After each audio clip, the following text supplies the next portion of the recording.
Bus and train fares will go down by 1.9% come 27th of December to coincide with the opening of the new Downtown Line 2.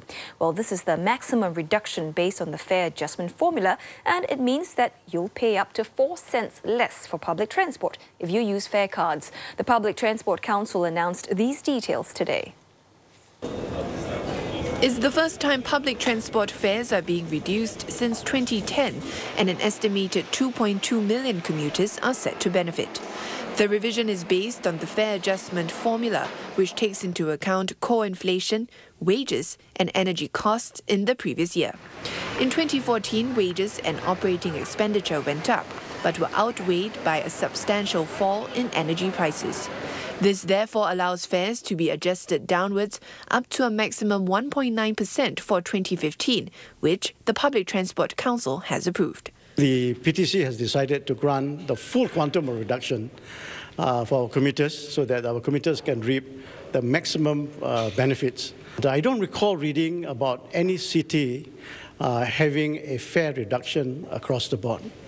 And I would like to reiterate that it is the PTC's priority to ensure that transport remains affordable as well as sustainable. The revision means adults using fare cards will pay 1 to 4 cents less, depending on travel distance. Concessionary card fares for students and senior citizens will be 1 to 2 cents lower. So take, for example, an adult using a fare card travelling from Tampines to City Hall MRT station. The bus and train ride currently costs $1.66, but will be 4 cents cheaper with the reduction. Concessionary card fares for lower wage workers will also be reduced by 1 to 4 cents, depending on the distance travelled, while those for people with disabilities will go down by 1 to 2 cents. Fares were most recently raised by 2.8% in April after the last fare review. And the PTC said one key consideration this time round was that commuters who experienced a higher fare increase in the last exercise would now see a larger reduction. Likewise, prices of all monthly concession and travel passes will remain unchanged. Their prices had not been affected in the last 2 fare increases. Unlike the last 2 exercises, the Council also announced there will be no changes to cash fares or single-trip ticket fares this time round. It pointed out that less than 3% of total daily trips are actually made by commuters who use cash or single-trip tickets. With the revision, there will be a collective $36.1 million reduction in fare revenue for public transport operators, $15.7 million for SBS Transit and $20.4 million for SMRT. The PTC said it had also taken into account input from the public transport operators for the review. So the operators are being also reasonable in this particular case. They specifically say, please let me have a fare reduction. Of course, the answer is no.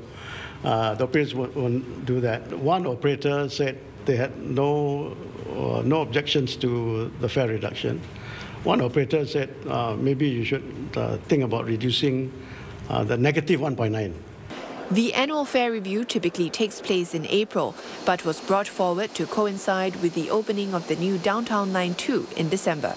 The PTC said this is so the fare system need not be changed twice within a short duration and will minimize confusion.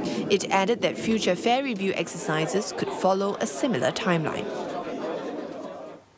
Well, one transport expert says if oil prices continue to fall, there may be further reductions in fares in future reviews. But he added that while fare changes are based on a fixed formula, it may not always reflect the immediate situation on the ground, as there is a lagging effect.